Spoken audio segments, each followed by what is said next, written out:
প্রধান নির্বাচন কমিশনারের বিরাট ঘটনা ঘটে গেছে। এই ঘটনা বাংলাদেশের রাজনীতিতে অত্যন্ত তাৎপর্যপূর্ণ এবং সিগনিফিকেন্ট ডেভেলপমেন্ট।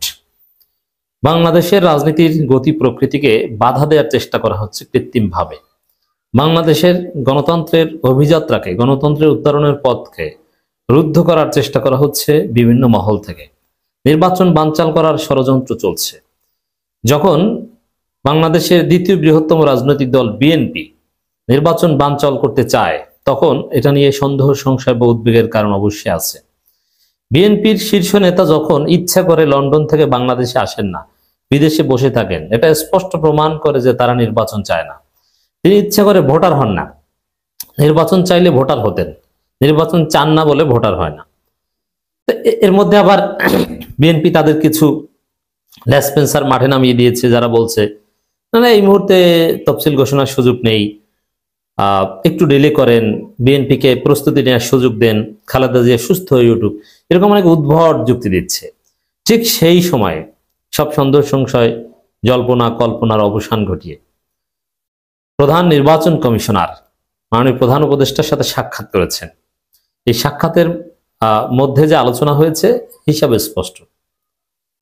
সিইসি প্রধান উপদেষ্টাকে বলেছেন যে উই আর রেডি। আবার প্রধান উপদেষ্টা সিইসি কে বলেছেন রেডি হলে তাহলে ইউ প্রসিড, পেছনে তাকানোর সুযোগ নেই। তাহলে কি ঘটনা ঘটেছে? নির্বাচনের তফসিল ঘোষণা করতে, ফেব্রুয়ারিতে নির্বাচন আয়োজন করতে যা দরকার, যে কনসেনসাস দরকার between chief advisers and election commissions, এটা হয়ে গেছে। ফরমাল বৈঠক, এরপরে বাকি আছে জাস্ট রাষ্ট্রপতির সাথে সিইসির বৈঠক, তারপরেই তফসিল আপনারা নিঃসন্দেহে দেখতে পাবেন। তো বিএনপি যে তফসিল ঠেকাতে চায়, ঠেকাতে তো পারছে না। প্রধান উপদেষ্টার সাথে সিইসির বৈঠক, এটা ঐতিহাসিক। এবার নির্বাচন থামছে না, নির্বাচন ঠেকছে না, নির্বাচন হচ্ছে, দেশ নির্বাচনের দিকে যাচ্ছে। তো দর্শক, নির্বাচন ও গণভোটের প্রস্তুতি সম্পর্কে প্রধান উপদেষ্টাকে অবহিত করলেন সিইসি। এই অবহিত করা হচ্ছে তফসিল ঘোষণার আগের একটা রুটিন ওয়ার্ক। এরপরে মানে সম্মতি নেই যে স্যার সবকিছু রেডি, প্রস্তুত, শতভাগ প্রস্তুত, তাহলে কি আমরা এখন তফসিল ঘোষণা করব? স্যার বলে দিয়েছেন জি তোমরা করো। ঘটনা হচ্ছে এটা।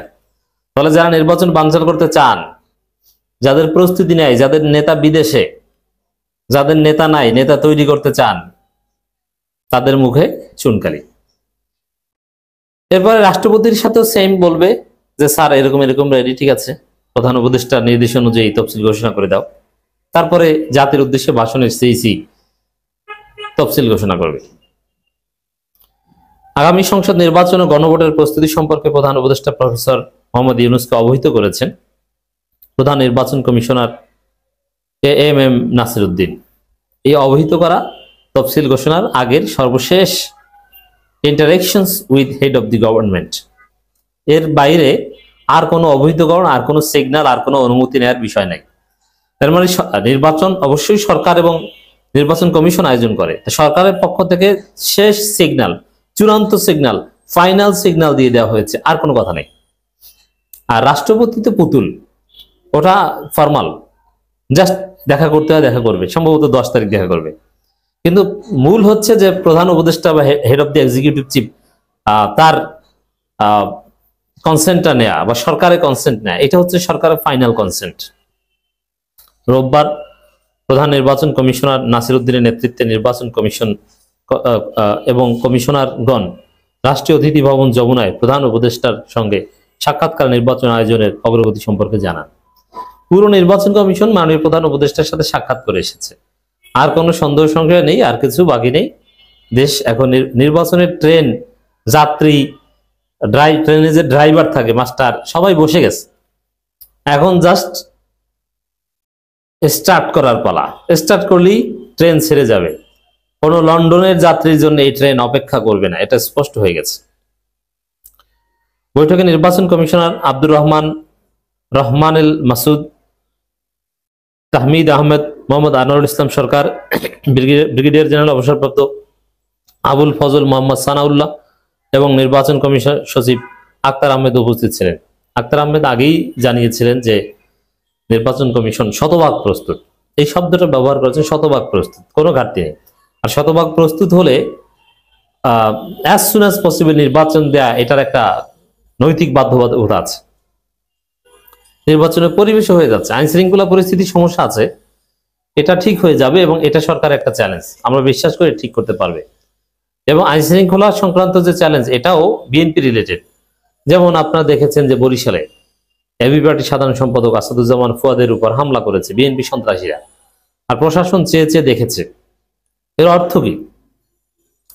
এর অর্থ যে প্রশাসন এখন পর্যন্ত সন্ত্রাস দমন করতে পারে না, প্রার্থীদের নিরাপত্তা দিতে পারে না। তো এই জায়গাটা ঘাটতি আছে, তবে এই ঘাটতিটা পূরণ শীঘ্রই হচ্ছে। ছোটখাটো একটা অভিযান চালিয়ে দিলে বা কিছু অবৈধ অস্ত্র উদ্ধার করলেই বিএনপি ঠান্ডা হয়ে যাবে। বিএনপির শক্তি জনগণ না, জনগণ বিএনপির সাথে নাই। বিএনপির শক্তি কিছু অবৈধ অস্ত্র, কিছু সন্ত্রাস। তো এটা কিছু উদ্ধার করলেই ঠিক হয়ে যাবে। আর এক্ষেত্রে জামাত বা অন্য বড় দল যারা আছে তাদেরও দায়বদ্ধতা আছে। দুই এক জায়গায় জামাত যদি বিএনপিকে ছোটখাটো দুই একটা ডলা দিয়ে দেয়, ভয়ে এরা ঠান্ডা হয়ে যাবে।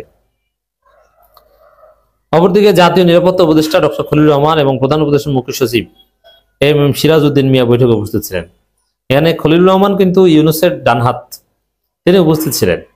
এখানেও একটা তাৎপর্যপূর্ণ দিক আছে, সেটা হচ্ছে ইউনূসের পক্ষ থেকে চূড়ান্ত কনসেন্ট দেওয়া হয়েছে, যার ফলে খলিলুর রহমানকে পাশে বসিয়ে দেওয়া হয়েছে, একদম ডান হাতকে পাশে বসিয়ে দেওয়া হয়েছে। তবে ইউনূস সব কাজ এই উপদেষ্টা পরিষদের সাথে আলোচনা করে করেন না। এখানে উপদেষ্টা পরিষদে বিএনপিপন্থী উপদেষ্টা আছে যারা নির্বাচন বানচাল করতে চায়, তাদের কথাও কিন্তু শুনছেন না। প্রফেসর ইউনূস ফাইনাল কনসেন্ট দিয়ে দিয়েছেন, অতএব এটা সিগনিফিকেন্ট ডেভেলপমেন্ট। বৈঠকে সিসি নাসিরউদ্দিন জানান, নির্বাচন আয়োজনের ক্ষেত্রে সব ধরনের প্রস্তুতি সঠিক ও সুন্দরভাবে এগোচ্ছে এবং ফেব্রুয়ারির প্রথমার্ধে জাতীয় নির্বাচনও একই দিন গণভোট আয়োজনের জন্য কমিশন সম্পূর্ণ প্রস্তুত। মানে যা সরকার বলছে ওইটাই, কোনো এদিক ওদিক নেই। আলু পেঁয়াজ সংরক্ষণাগার তৈরি হয়নি, গণভোট হচ্ছে। লন্ডনের যাত্রীর জন্য গণভোট থেকে থাকবে না, জাতীয় নির্বাচনও থেকে থাকবে না। প্রস্তুতিকালে ইসিকে পূর্ণ সহযোগিতা প্রদানের জন্য প্রধান উপদেষ্টাকে ধন্যবাদ জানিয়ে সিসি অন্যান্য নির্বাচন কমিশনাররা। এই নির্বাচন কমিশনারদের নিয়ে বিতর্ক ছিল, কিন্তু ওই যে ডাকসু ইলেকশন বা জাকসু ছাত্র সংসদ ইলেকশনের মডেল, যে তারা কোনো দলের দালালি করলেও এখন পরিস্থিতি যেটা দাঁড়িয়েছে, তারা বাধ্য হবে সঠিকভাবে দায়িত্ব পালন করতে, এদিক ওদিক করতে পারবে না, কারণ তাদের পিঠের চামড়ার ভয় আছে। তিনি বলেন, ইতিমধ্যে নাগরিকরা নির্বাচন কর্মকাণ্ডে নিজেদের সম্পৃক্ত করছেন, যা দেশে নির্বাচনে আমেজ সৃষ্টি করেছে। রাইট। আর বিএনপি পর্দার অন্তরালে নানান চেষ্টা করছে নির্বাচন ঠেকাতে, আর জনগণ নির্বাচনের জন্য প্রস্তুত। তাহলে কি বোঝা গেল? বিএনপি দহিংসা। এ সময় নির্বাচন কমিশনের প্রস্তুতিতে সন্তোষ প্রকাশ করে প্রধান উপদেষ্টা বলেন, সুষ্ঠু নিরপেক্ষ নির্বাচনের স্বার্থে নির্বাচন কমিশনকে সব ধরনের সহযোগিতা অব্যাহত রাখবে সরকার। তিনি বলেন, জাতির জন্য প্রতীক্ষিত এই নির্বাচনে আপনারা চালকের আসনে আছেন, আমাদেরকে কাঙ্ক্ষিত লক্ষ্যে পৌঁছাতে হবে। প্রধান উপদেষ্টা বলেন, জাতিকে একটি সুন্দর নির্বাচন দিতে অন্তর্বর্তীকালীন সরকার প্রতিশ্রুতিবদ্ধ। ফেব্রুয়ারির প্রথমার্ধে জাতিকে আমরা ইতিহাসের সেরা নির্বাচন উপহারের প্রত্যয় এগিয়ে চলেছি।